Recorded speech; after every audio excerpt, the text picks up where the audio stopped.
Hello, everyone. Welcome to round number 10 of the FIDE Candidates 2022 in Madrid. And one of the highlights of this round is Ding Liren's second consecutive win against Richard Rapport. Now, Ding is catching up with 5.5. And in this game, it's Ding's king once again marching its way to victory. Check it out. Rapport started with e4, going for a fight. King went for e5, knight f3, knight a6, bishop e5. We have the Roy Lopez with a6, bishop a4, knight f6, d3, and the anti-Berlin type of game. Taking e4, b5, then bishop to b3. Okay, bishop c5, bishop g5. Rapport now provokes black to go h6, g5 with the early bishop g5 move. So h6, bishop h4, d6 first, c3, bishop a7. The point of bishop a7 is to avoid this tempo with d4 on the bishop c5. A castles, knight into a5, attacking the bishop first to relieve that pressure on f7. So the bishop has to go back to c2, c5. Ding controls the important d4 square, no push for white. Knight bd2 with the control of the middle. You can now attack on the flank. Okay, it's a principled move. Okay, once you attack on the flank, normally the opponent will try to go for counterplay in the middle, but black has this control of d4. So bishop to g3, knight h5. Look at Ding's knights. Both knights on the rim. On an a5, attacking that bishop. This knight for the other bishop. a3, rook to b8. King h1, rook to b7. What a development by Ding, yeah? Activating his rook to b8 and b7. All right. Main thing, it protects the important f7 square or e7 to the king. e4, okay, that was the point of a3, so Ding had to be ready. Knight goes back to c6, bishop b3, rook c7. With the rook on c7, the bishop cannot pin the rook on a8. Nice anticipation by Ding. Bishop d5, again with a controlled center. Black can try to go for that flank attack with g4. Bishop h4, knight e7. It was also possible for Ding to go for queen d7. But then again, why do they simply play knight g1 though? It's the same thing. So he plays knight e7. Knight g1 takes on b4, opening his rook. A takes b4, rook takes e3. Rapport doesn't want this one because he would like this rook to open up, right? A5. Because with the c takes b4, then queen d7, threat would be bishop b7, and black is just fine. Because the queen protects the g4 first before exchanging the line square. A takes b4, opening up that rook for the a file. Okay, rook takes c3. Knight into e2, go back to c7. f4, f6. Ding is not afraid. Takes. Knight g3, again, if you take this pawn on f6, knight takes f6, rook takes f6, and then there's knight takes d5, the queen has this discovered attack on f6, white loses a piece. So Rapport had to go knight g3, removing the defender on f6. Ding took, h takes g3. Now king also has some spades on h2, maintaining that target on f6, but Ding was like, okay, I'll just play rook f8. Again, the bishop takes f6 move will not prosper. Rook takes, and same thing, knight takes d5, discovered attack the rook. So Rapport went for the rook takes. Queen d6, protecting e5, attacking the bishop on f6, moving out of the pin. Right, multi-purpose move. Queen f1, protecting the bishop on f6. It looks dangerous for black here with a centralized king.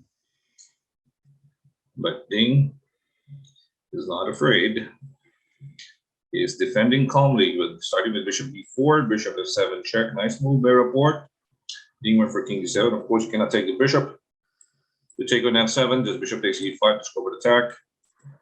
Bishop attacking queen. So king d7. Rook g1, rook c2. Bishop goes to b3, go back to c7. Now black is ready for a draw. But knowing Rapport fights. And he played knight c4. Wow, looks scary. But Ding actually captured the knight right away, but it's forced though. Takes on c4, takes on c4. Opens up. And this scary king, right? The line of the rook. For now, the bishop is defending. Rook c6. Okay. Space for the queen, either c7 or b8. Now the rook protects, yes.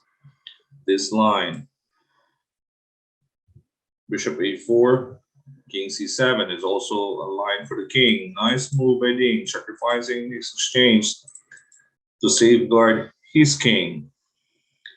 Takes. b5, no problem. Knight b4. c5, our Rapport is just aggressively playing. Yeah, queen e6. This is not easy because if you take on c5, rook c1. Yeah, if you play bishop c3, there's bishop takes e5. We capture with the queen, for example, queen c4 check, and now rook takes e3. White is winning, right? Or if you play rook c1, and if let's say knight c2, just queen d3, you lose that knight, you lose the game. Ding had to play queen e6. He's not afraid of the connected pawns. Rapport went for bishop h4. Now the point here is that if you let's say push, it's king b7, king is safe. Yeah. Then regroup bishop e7, bishop c6, or bishop e5, knight c6. Wow. Queen e6. All right, keeping an eye on f7. Keeping an eye on this line. Right. Bishop h4 takes, no problem, takes the pawn.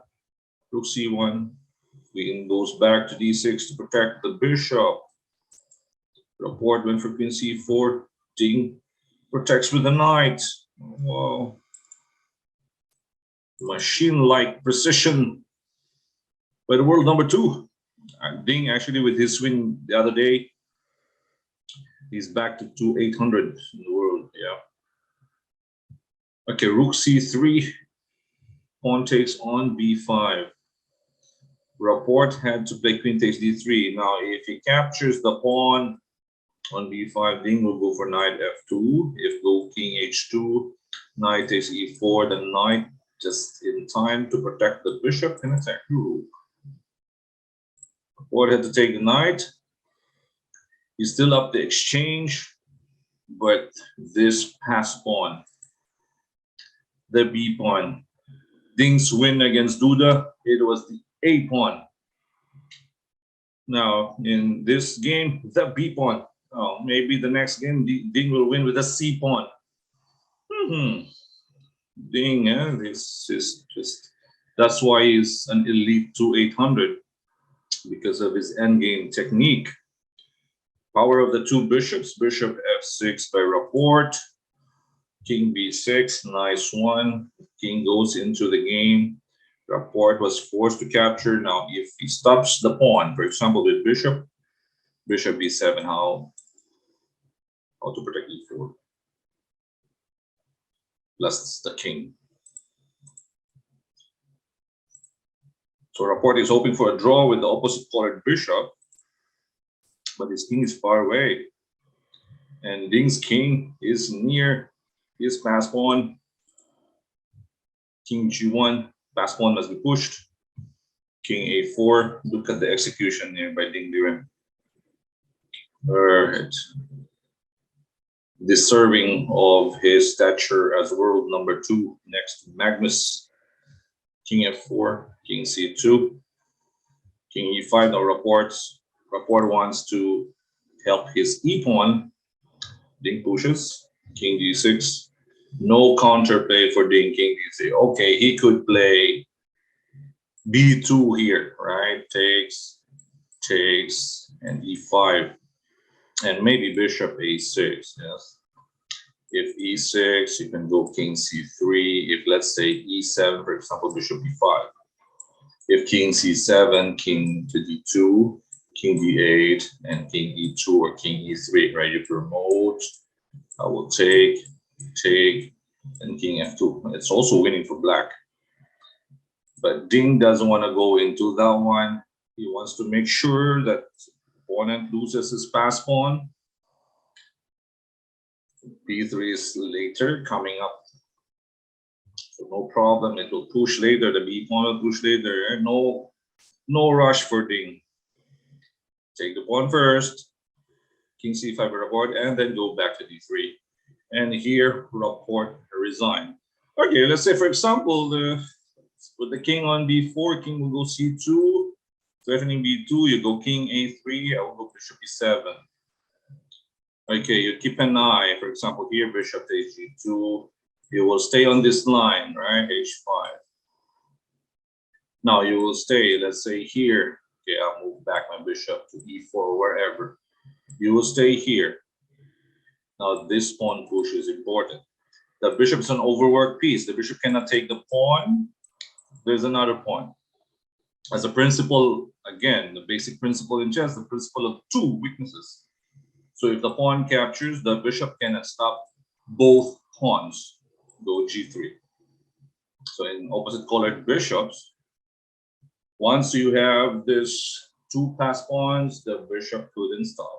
Right? The one's bishop couldn't stop it. Again, simple principle of 2 weaknesses. That's a basic endgame principle. Yeah. So after g3, you push that pawn. g2, you stop that pawn. b2. All right. Here you choose. You take on b2, g1 queens. All right. And here black wins. What a game by Ding Liren, yeah. He wasn't, well, he was just doing it calmly. Yeah. Okay, he was ready for a draw. Rapport wanted to fight with this knight c4 sacrifice. But Ding was just defending, well, defending precisely and perfect endgame technique. And that is very important. The knowledge in the endgame is also chess mastery. So if you want to be a chess master, you gotta do your endgame homework. All right, so that was it. Strong win. Another king from Ding to marching his way to victory in round number 10. Ding now start for second place with 5.5. Right, trailing Nepomniachtchi with 7.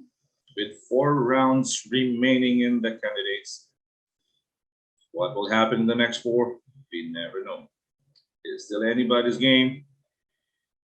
All right, guys, thank you for supporting our channel, Chart Smash Chess and Chart Smash Entertainment on Facebook and YouTube. This is Coach Oliver. Stay safe, everyone. Bye-bye.